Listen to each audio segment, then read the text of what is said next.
Prologue. I cannot forget the cold wind that blew into my home the last night of my mother's funeral.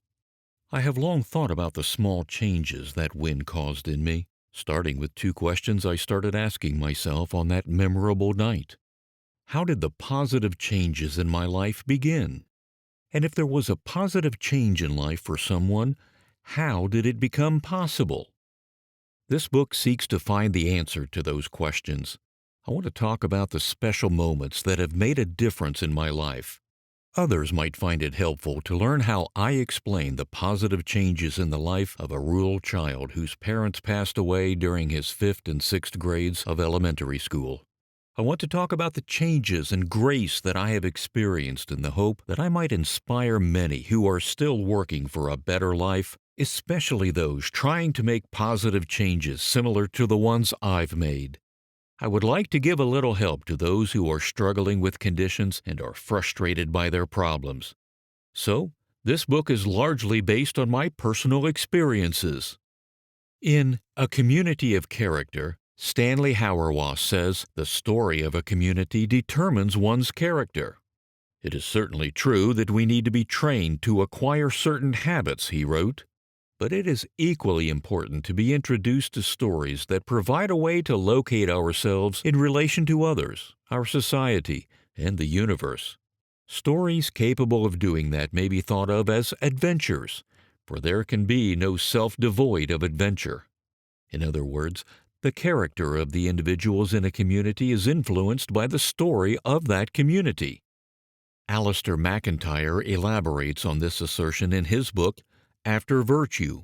He writes, "The narrative, therefore, in which human life is embodied has a form in which the subject, which may be one or more individual persons, or, for example, the people of Israel or the citizens of Rome, is set a task in the completion of which lies their peculiar appropriation of the human good. The way towards the completion of that task is barred by a variety of inward and outward evils.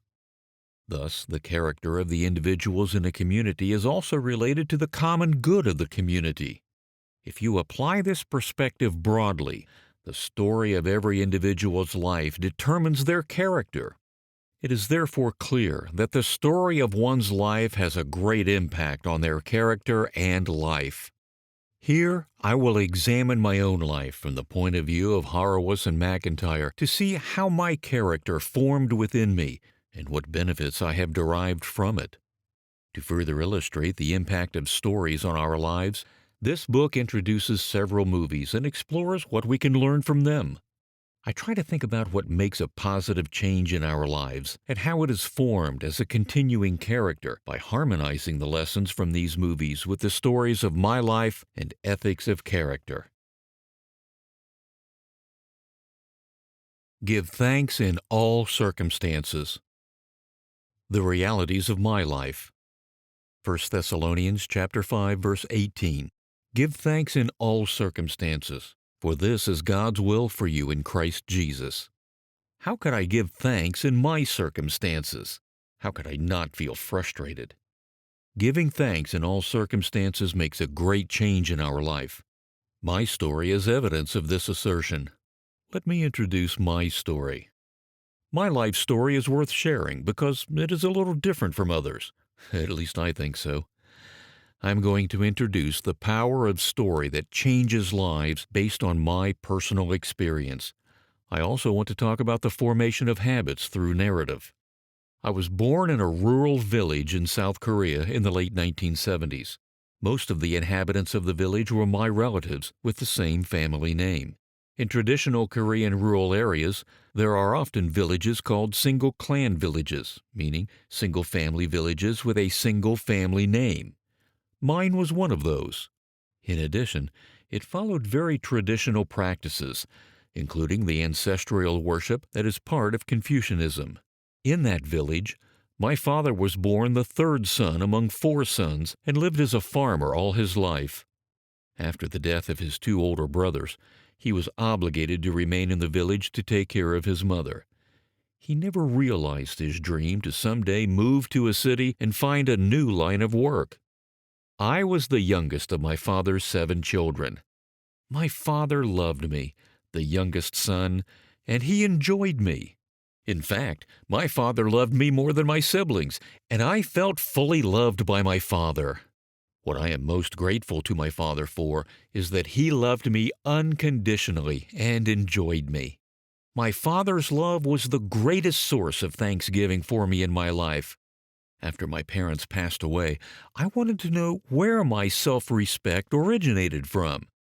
After questioning myself for years, I found that my self-respect came from the love I received during my childhood. I realized through my father's love that I am a loved one and deserve to be loved. My mother's love for me, as well as my father's love, nurtured my self-respect. My father passed away when I was 11 years old. And 1 year after my father's death, my mother also passed away after she struggled alone to support her family. When a doctor at the hospital where my mother was treated told my family that my mother probably had only a month to live, I couldn't believe it. The news made my heart severely hurt. After returning home from the hospital on an ambulance, she passed away a month later. I could not remember how the time passed at that time. Time just went by quickly. My mother's funeral was held for 5 days. On the last night of the funeral, my relatives were discussing who would take responsibility for my care. Since I was in grade 6 at the time, my family had to decide who would look after me. While they discussed my situation, I stood in the front yard of the house. For my family, my care seemed to pose a very difficult problem. I could hear the seriousness of their conversations while I stood in the yard. Being November, the air was cool, and a cold wind passed me by. At that moment, I became aware that my destiny would be set that day. I was just wondering about what my future would be like. At the time, I dreaded my future without my parents. My fate seemed to be headed toward the misfortunes of orphans and deviations of juvenile delinquents. At that time, I had one older brother and 5 sisters. My brother and 3 sisters were adults, but only 2 sisters were married with the resources to take care of me. It would be difficult for them to take me in, and nearly impossible for the others to take me in. More distant relatives were not good options either because my relationships with them were not close. I wanted my second oldest sister to take care of me. Over the summer, I had spent a month at her house and enjoyed my time there. With 3 rooms, the house had plenty of space, and it seemed that living with her family would give me the best opportunity to continue my studies. But the discussions taking place in the house made it clear that I would be a burden to anyone, and the decision to take responsibility for my care would be a difficult one. Whatever happened that night, one thing seemed sure, that my situation would be worse off than before. The cold wind that I felt that night was an apt metaphor for the changes that I expected to come in my life. How to accept the realities of life. As I stood in the front yard and listened to the discussions taking place in the house, I made an important decision. I would be grateful for everything that my future would bring.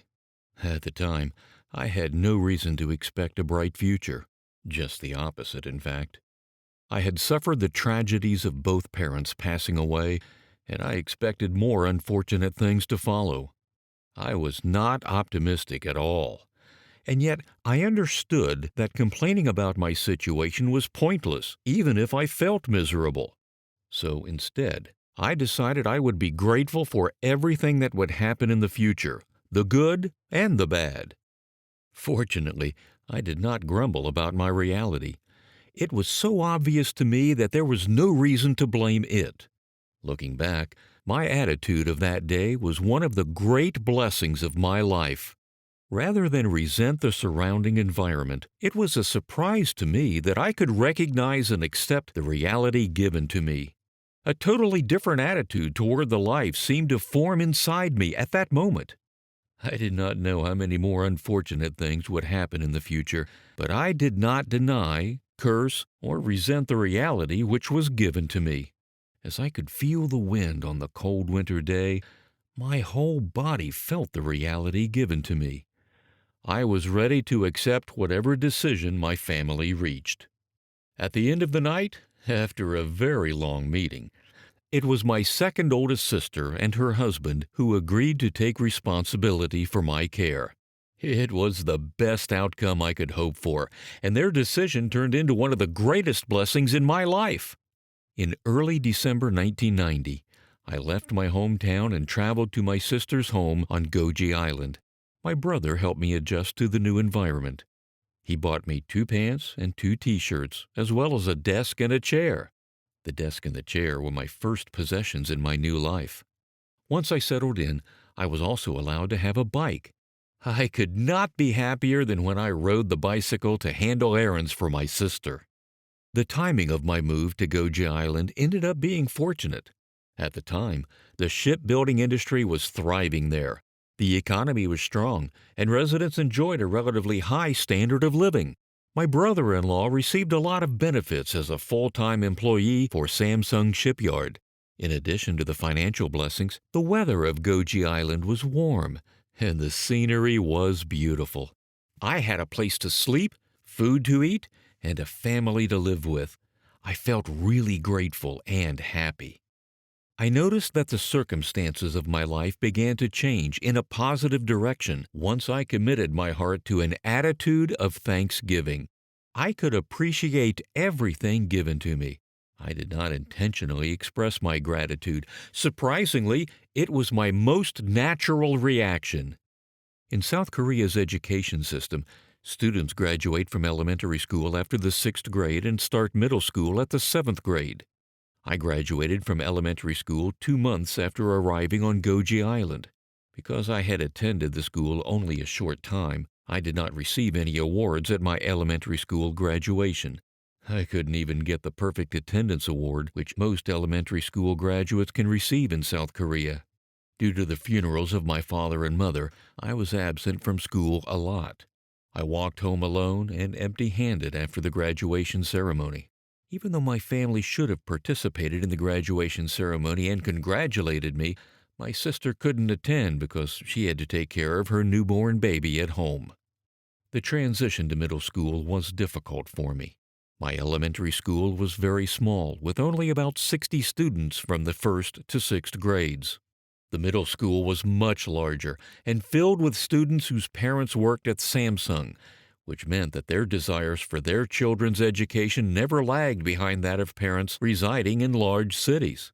While I had only 13 friends of the same age in the previous elementary school, I never won first place. I rarely finished second.